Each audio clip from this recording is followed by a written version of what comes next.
So we'll continue to explore Shakespearean plays. Let us, pay attention for our convenience. We have divided Shakespearean plays into a few, categories. Let's begin with Harold Bloom's, saying. Harold Bloom, one of the great, Shakespearean critics of modern time, has once said that every age gets his Shakespeare, but many of us forget to remember that many of his comedies, he wrote his comedies, sunniest comedies when the London was dying of plague. When London was dying of plague, he could produce such comedies, and his heartbreaking tragedies were written when those the crown, many of the kings were tumbling down, or many of the kings were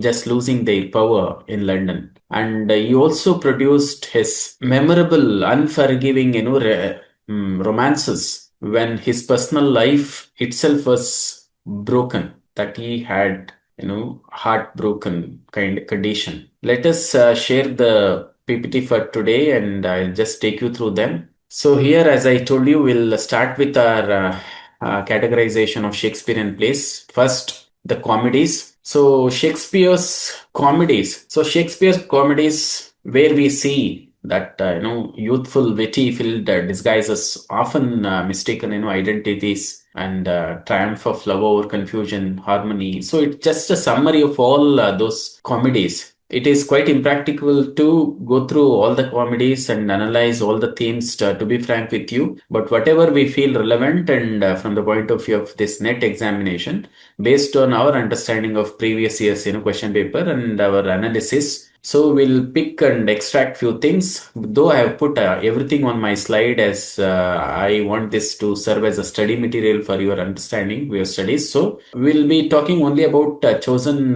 plays, or the things that I feel relevant. So Midsummer's Night's Dream, and you can see the list here, list of comedies. There are more than 8 comedies here. The list also has some famous comedies of comedies like Midsummer Night's Dream, Love's Labour's Lost, and Twelfth Night, or As You Like It. So Comedy of Errors. I told you these sunniest comedies, very popular comedies, were written during a very tough time, both for England and for Shakespeare as a dramatist, a theatre artist, because England was dying of plague. I said theatres were shut down, and London streets were desolated, deserted, and this chaos everywhere. People were afraid of coming out, and even Shakespeare had to write from kind of a confinement or isolation, but it was not revealed. His comedy like Midsummer Night's Dream comes with all mischief, metaphors, and all mesmerizing landscape of the forest. So it did not give away anything about the situation or the circumstances in which these plays were produced. That is, if I have to tell you, relate to one of the very popular concepts or critical concepts introduced by John Keats, commenting on Shakespearean characters' negative capability. So we see this negative capability in the very creator, author Shakespeare himself. Though John Keats did speak about Shakespearean characters for their ability to live in uncertainties and chaotic situation, kind of confusing state, not seeking solution, not seeking clarity, but trying to live with those confusions. So that was the negative capability we will see in Shakespeare himself here, because it was a very hard time for theatre goers as well as the theatre artist, and Shakespeare was not an exception.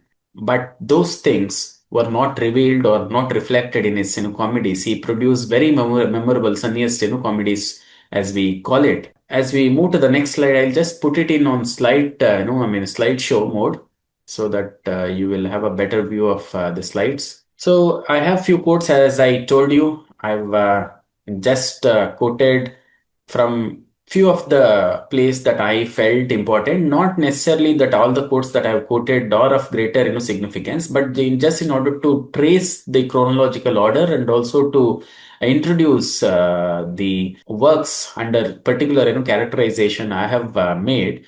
I've quoted few lines just to bring in that clarity and help you get familiarized with these, things. So, course of true lover, I mean, love never did run smooth.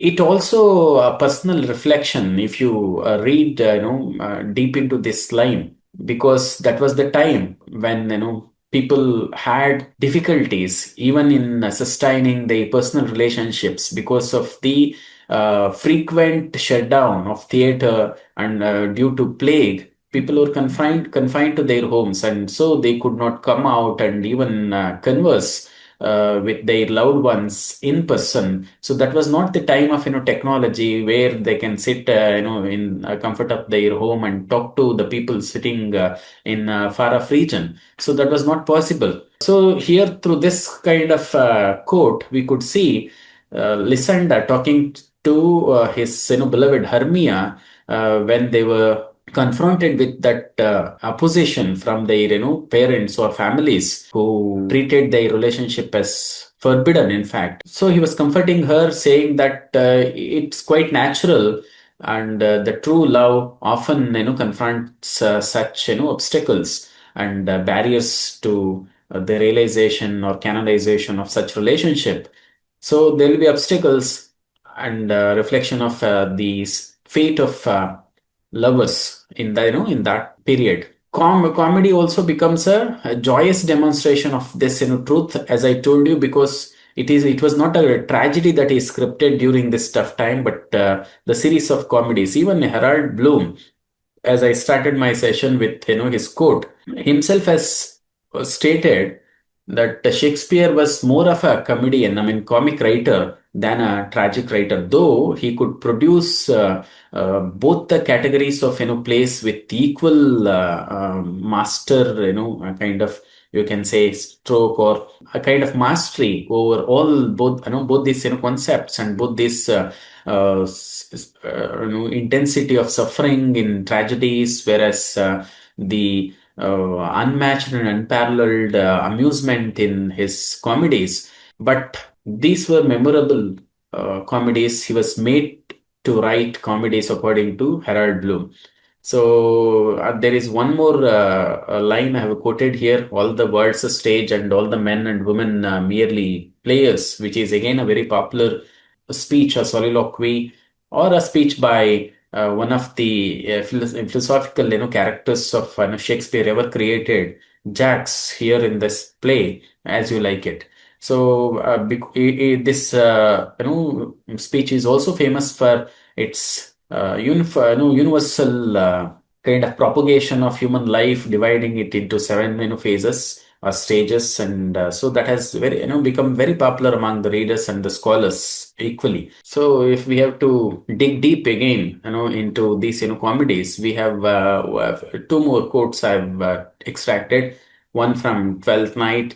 Twelfth Night usually is the 12th day of celebration, 12th day after Christmas, maybe around 6th or 7th of January, it would be celebrated. So the theme of this play would be like where the roles get reversed, where the lords will become the slaves for the merrymaking, for entertainment, and where the housemaids or the servants become masters. So they play different contradictory roles for the sake of kind of pleasure or happiness. So Twelfth Night has that as a theme, so that is why it's titled Twelfth Night. Here, that this particular one, if music be the food of love, play on. So what does it reveal? Here, love is in excess or appetite, so self-indulgence. The theme of the play humorously unravels that.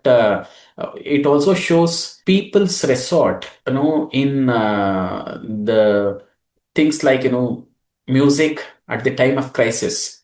So I told you whether Shakespeare was writing these comedies to entertain the crowd or to save himself from that catastrophic kind of situation that he was exposed to because of the plague, shut down. Theaters were shut down, and he was having a very, tough time as a writer and a playwright. Some are born great, and some achieve greatness, and some have greatness thrust upon them. Very famous one again.